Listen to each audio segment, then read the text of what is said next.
Hello, everyone, and thank you for joining us for this month's episode of TealTalk.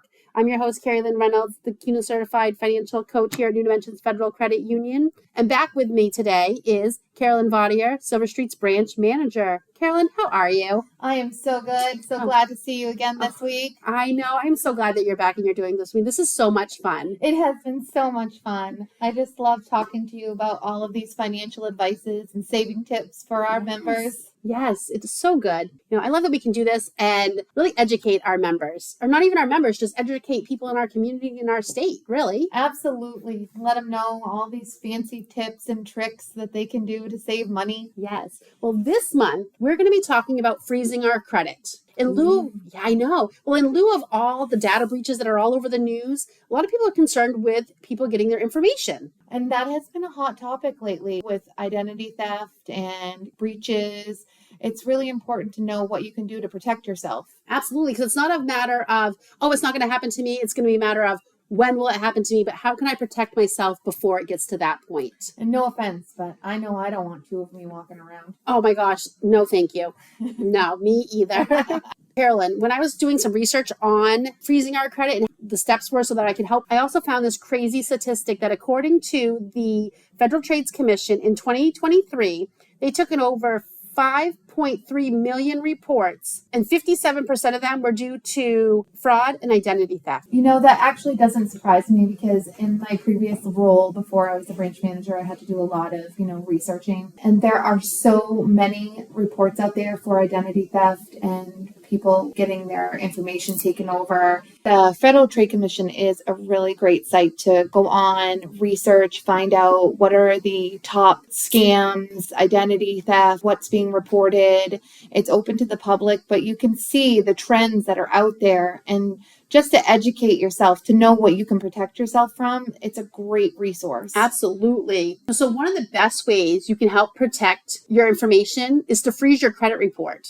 Love that. Yes. And it's so easy. So easy. So freezing your credit report means that if someone's trying to apply for credit in your name, the credit report is going to come back with no information. It'll say credit report froze. So in order to really, apply for a loan, buy a car, apply for credit, they have to have access to your credit report. By freezing it, they don't have access to that. And the only person that can freeze it and unfreeze it is you. Yeah, it even goes down to the basic, just trying to get a checking account. In a lot of institutions, they do pull credit for you to have a simple basic checking account. And that helps because if somebody's trying to come in and get a checking account in your name and try to scam a credit union, we can stop that. Absolutely. And you can stop that when you freeze your credit. Absolutely. So some of the benefits of freezing your credit. The first one, it reduces the ability of someone to create a fraudulent credit account in your name. So they're not going to be able to open accounts, buy things, purchase things on your dime. And that's such a great feeling. It really is. Because, I know I've seen so many instances or heard so many instances where somebody goes and opens that credit card statement or they open up their bank statement and boom, thousands of dollars of charges gone. And it wasn't even something they did. Absolutely. Another thing about freezing your credit, it doesn't impact your credit score. And actually, it's going to probably save your score. It's going to avoid those impulse purchases. If someone says to you at your local retail store, hey, do you want to open one of our credit cards? You could say yes, but if they try to pull your credit, it's not going to go through. And we all know that's a good feeling to stop because when somebody says, do you want to save 20% today? We're like, okay, this store. Right, which just the inquiries alone will hurt your credit. But by freezing it, you're going to have to think twice, do I really need this card? It also prevents unauthorized access to your credit reports. So people can't just pull your credit, even if it's a soft pull to try to increase one of your credit lines on your credit cards or things like that, because they're not going to have access to those credit scores and that credit report. That's such great information too. So, and you really want to be able to prevent additional lines. Talked about credit and utilization a few podcasts ago. Yeah. And that was good to educate, but watching the amount of credit lines is always a good thing. So protecting it and freezing it is beneficial. This way you limit the amount of credit lines you have. Absolutely. So that's some of the benefits. It's going to help protect against identity theft. It's going to help prevent people looking at your credit.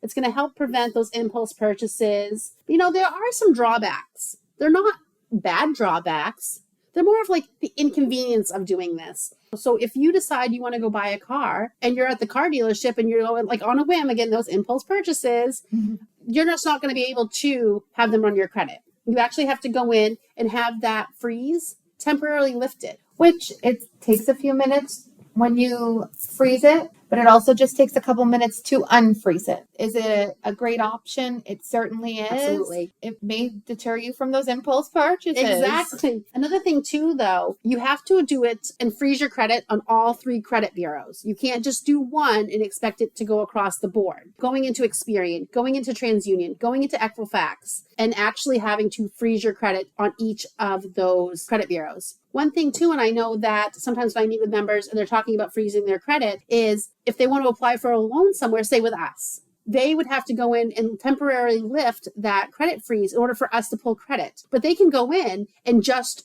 lift the TransUnion one. The gentleman that I was actually working with last week, we had that conversation after we froze, and I said, the only thing you need to watch out for is if you decide that you want to go buy something, ask them what credit bureau that they're going to pull your credit from. So that way you can go in and you can temporarily lift that freeze. And that's super convenient because then you are only then you're only utilizing and asking to unlock one or unfreeze one, which is a great feature. So that temporary unfreeze so that they can pull your credit can actually be determined by you on how long you want to set that for, whether it's 24 hours, 40 hours, or maybe, you're going to do some rate shopping. So you're looking at it a week that you want that particular credit bureau to thaw out or unfreeze your credit. And then after that set time period, it's going to automatically freeze for you. So you don't have to go back in and refreeze it, which I think is a great feature. Such a great feature. Plus, it'll stop those impulse purchases. Yes. Yes. So what do you need to do in order to freeze your credit? So you're going to go to Experian.com, Equifax.com, and TransUnion.com. And you're going to have to make an account with all 3 of them. They're going to have you make a username, a password. You're probably going to have to put in your address, your date of birth, all or a portion of your social security number, because they want to make sure that it is you. And the information that you put in is going to match the stuff in their system. It is a great feature. I myself have an Experian app. You can certainly go on. It's convenient, lets you know your score, lets you know what's out there.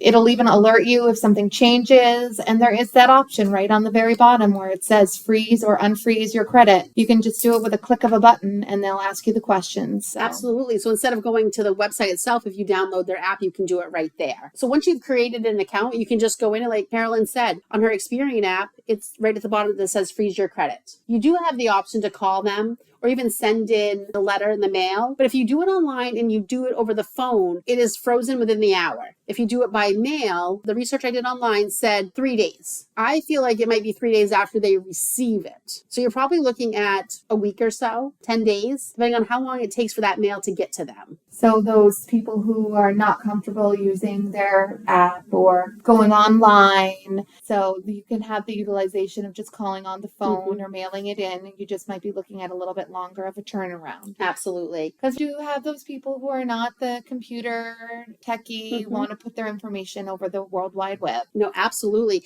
And I know that I met with a member and we were doing a dispute and he actually had to sign into one of the credit bureaus and we couldn't because he didn't have an email address, and he didn't want one, which is fine. But we were able to call the credit bureau and dispute it that way. So even just calling to freeze your credit, unfreeze your credit, you can call too. And the same as doing it online within the hour. So just some frequently asked questions. Okay. So what happens if you need to lift the freeze? How do you do that? Well, it means same thing. You can call, you can write a letter back to them and let them know you want it to be unfrozen. And you can go right back on the app that you created. It literally lets you on all 3 of them choose to unfreeze. And that, again, same turnaround. It can happen instantly when you go on to your app, or it can, when you call, they'll do that. Or it might take a little bit longer when you're writing in or sending a letter. So, no, absolutely. And once you put that freeze on there, it actually will stay on there until you decide to unfreeze it. So you have the option to just leave it on there and then just temporarily lift it when you want to buy something. And like I said before, it'll go right back to being frozen, which is a great feature. That way it's like a set it and forget it. And we love that. We do. With all the things in the world, if you can set it and forget it, it's definitely going to be worth it. Like a crock pot. Yes.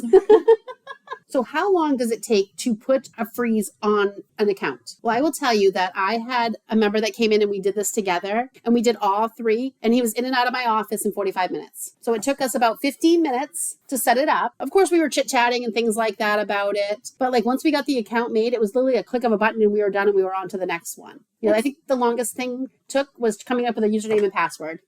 And that can be difficult because with as many people out there, depending on how common your name is, phew, that's hard. It can be, yes. Yes. So what happens if you think you've become a victim of identity theft? There are definitely some resources out there to help you. There are, and I have given so many members advice about this because that is probably one of the scariest things is being victim of identity theft. But again, like Experian, Equifax, TransUnion, they have a website you can go to, identitytheft.com. It will literally walk you through step by step of what kind of identity theft you've become victim to. It will let you click on, you can answer questions. It is so self-sufficient for you to use, and it does not take long at all. You are literally done within, like you said, half an hour. You are done with filling out the information you needed to claim that you've had identity theft. Nice. That's very helpful. So if you need help, freezing your credit, you want to maybe take a quick look at your credit report to make sure that there's no unusual activity, and then we want to go in and freeze your credit. If you need help with that, come see us. Our financial coaches here at New Dimensions Federal Credit Union can definitely assist you with that. That website also on identitytheft.gov,